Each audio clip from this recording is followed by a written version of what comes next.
Good morning. রোজের পাঁচালি থেকে নিয়ে চলে এলাম আরেকটি নতুন ভিডিও। সবাই কেমন আছেন? আমি ভালোই আছি। পাশের বাড়ির বৌদির বাড়ির থেকে এই ফুলের ভিডিওটি চুরি করেছি আজকে। ফুল কিন্তু চুরি করিনি, জাস্ট একটা ভিডিও। যাই হোক, সকালবেলা ছেলে পড়তে যাবে। দেখুন সকাল এখন 8:30 মতন বাজে। কে বলবে এই রোদ থেকে সকাল 8:30 বাজে? যাই হোক, ছেলে বেরিয়ে গেল। এইবার আমার টুকটাক করে ঘরের কাজগুলো সেরে নিই। ছেলে বেরিয়ে যাওয়ার সাথে সাথে আমি এখানে তখনই গরম জল বসিয়ে দিয়েছিলাম। আজকে রবিবার, আজকে প্রচুর কাছাকাছির দিন। আর এটুকু বলে দিয়েছে সকাল সকাল যদি এগুলো না করে দেওয়া যায় ওর একটু সমস্যা হয়, তাই ওর জন্য সকাল সকাল সব রেডি করে দিয়েছি। আমি এইটুকুনি করে দিলে ও এসে সুবিধা। চালের বস্তাটা ওইভাবে পড়ে রয়েছে, আমি চালটা সরাবো বা এখান থেকে আরেক জায়গায় নেবো, সেই কাজটা এখনো পর্যন্ত করে উঠতে পারিনি। এই দিকে সকালবেলায় চাল প্রয়োজন, তাই সকাল সকাল শুরু করে দিলাম। চালের বস্তাটা এখান থেকে সরিয়ে নিতে হবে, তার জন্য চালগুলোও সরাতে হবে।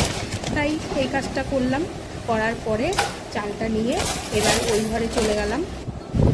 এসে তারপরে এদিকে ততক্ষণে দেখলাম আবার বোতলের কথা নিয়ে চলে এসেছে কাকু। আর ওই কাকুকে আবার জলের আমাকে 2-3 এরকম বোতল যা ছিল সেটা দিয়ে তারপরে দেখলাম জল দিতে না দিতে দেখলাম আবার বাজার চলে এসছে। এবার টুকটাক বাজার, এবার এগুলোকে সাজাও, গোছাও, ধোও, পরিষ্কার করো, সবটাই রয়েছে। তারপরে বাজারের এদিকটা দেখতে দেখতে তারপরে আবার পরিষ্কার সবই করতে হলো, কিছু ধুতে হলো, ডিমগুলো এদিক ওদিক করে রাখতে হলো। রান্না তো চাপিয়ে দিয়েছি, রান্না চাপিয়ে তো শান্তিতে নেই। দিলীপ গেছে বৃন্দাবনে, এইবার বাঁকেবিহারী মন্দির ভিডিও কল করছে। এবার ও এত কান্না করছে বৃন্দাবনে গিয়ে। আর ও হ্যাঁ, দিলীপ হচ্ছে আমার সেই ছোট্টবেলার সাথী, যে এখনো আমরা বন্ধুত্বটা জড়িয়ে রেখেছি। ওর আর আমার সম্পর্কটা যে কত বছরের বা আদৌ আমাদের সম্পর্কটা কি সেটা কিন্তু আমি আরও কেউই জানি না। শুধু জানি আমি আরও ছোটবেলা থেকে একসাথে বড় হয়েছি। যাই হোক, ভাত আর একটা ভাজা হলো, আর দিলীপের ভিডিও কল চলছে, এ আর বন্ধ নেই।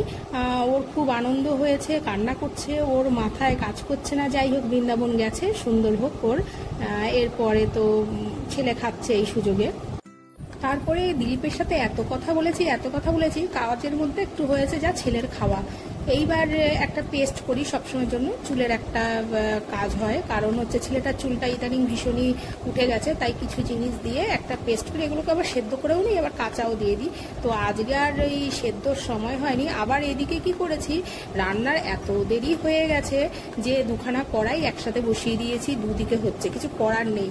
আর ছেলের ডেঙ্গু হয়েছিল, আবার একটা অ্যাক্সিডেন্ট হয়েছিল, তারপর থেকে না চুলটা ভীষণ উঠে যাচ্ছে। এই জন্য একটা সুন্দর করে পেস্ট করে এটা ওর মাথায় দিয়ে দিই। ও না, আমিও লাগাই সাথে, দুজনে মিলে চুলটা দিই। চুলটা ওঠাটা কমে আর ভালোও থাকে মোটামুটি। এই যে সেই পেস্টটি ওর মাথার মধ্যে দিয়ে দিলাম, দেখেছেন কিভাবে চুলটা উঠেছে ওর। আসলে মাথায় এতটা রে পড়েছে, শরীরে এতটা ধকল গেছে, নিতে পারেনি। যাই হোক, এই করতে করতে আবার টুকু সোনা চলে আসলো।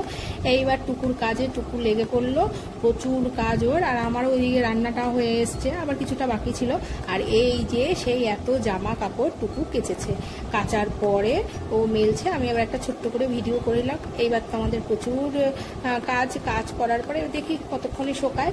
আর এবার এগুলো সকালে পরে এগুলো একটা টাইমে তুলে নিতে হবে। মনে হয় না আজকে একটু বেলাই হয়েছে, মনে হয় না এত তাড়াতাড়ি করে এগুলো শুকাবে। তো দেখেছেন এক ছাদ জামা কাপড়, এই জামা কাপড় আমি কখন শুকাবো ওকে জানে। আর তারপরে মোটামুটিভাবে একটা টাইম হলো। এইবার বিকেল হয়ে গেল, টুকটাক ঘরের কম বেশি খাওয়া দাওয়া হলো, কাজ হলো, সবটাই হলো। আর ছেলেও আবার বেরিয়ে গেল বাড়ির থেকে, পড়া আছে। এবার বিকেল হয়ে গেল, সব জামা কাপড়গুলো আমি তুলছি। তুলে এইবার এগুলোকে একবারে তো আর শুকানোর ব্যাপার নেই, যেহেতু আজ একটু দেরি হয়ে গেছে। তারপরে এবার টুকটাক আমার আজ একটু বাইরে বেরোনো আছে। আর এই যে ডাক্তারের দেওয়া আমার শেষ ওষুধ, এই ওষুধগুলো লাস্ট খেতে হবে আরও 2 মাস। তারপরে আমার সব সেলাই থেকে দুনিয়া শুকোবে। ওষুধগুলো একটু আগেই দিয়ে গেল। এখন ওষুধগুলোকে রাখি, বেশি বলতে এই ওষুধটা রোজ একটা করে, আর এটাও রোজ একটা করে, আর এটা সপ্তাহে একটা করে। এবার চলো ওষুধ খাই আর কি। মোটামুটি সন্ধ্যে সব কাজ সেরেই আমি বসলাম, আর বসার সাথে সাথেই সেই দিলীপ প্রেম মন্দিরে আছে আর একভাবে ভিডিও কল করছে। আর প্রেম মন্দির যে আমি এইভাবে দর্শন করবো আমি এখনও সেটা ভাবতে পারছি না। যাই হোক, আমি একা কেন দেখবো, তাই ভাবলাম ছেলেকেও ডাকি যে বাবা আয় দুজন মিলে একসাথে দেখি প্রেম মন্দিরে আর বৃন্দাবন। মানে কি যে বলি এই বিষয়টা। আর তারপর আবার মন্দিরে থেকে থেকে এমন এমন কালার চেঞ্জ হচ্ছে, আর আমি ওকে বললাম দিলীপ তোর মুখটা একটু দেখা, দিয়ে আবার মুখটা দেখালো, বললো আমার মুখ দেখে লাভ নেই, তুই এটা দেখ। আর এই ভিডিও কল এসে সকাল থেকে সারাদিন আজকে এই করেই আমি আর দিলীপ কাটিয়ে দিয়েছি। মানে ও দেখছে কিন্তু আমাকে নিয়ে গেছে ওর সাথে বৃন্দাবনে। আমি যখন কেদার গেছিলাম আমি ওকে এটাই করেছিলাম, ও আর আমি দুজন গেছিলাম। যাই হোক, ও সুন্দর ঘুরছে, সাথে আমাকেও ঘোরাচ্ছে। আর রাধারানী সবার আশা পূরণ করুক। বাও কি সুন্দর। যাই হোক, আজকের ভিডিওটি যদি ভালো লাগে তো প্লিজ লাইক কমেন্ট শেয়ার করুন আর সাবস্ক্রাইব করুন। সবাই ভালো থাকুন, সুস্থ থাকুন, কালী পুজো সুন্দর কাটান। নমস্কার।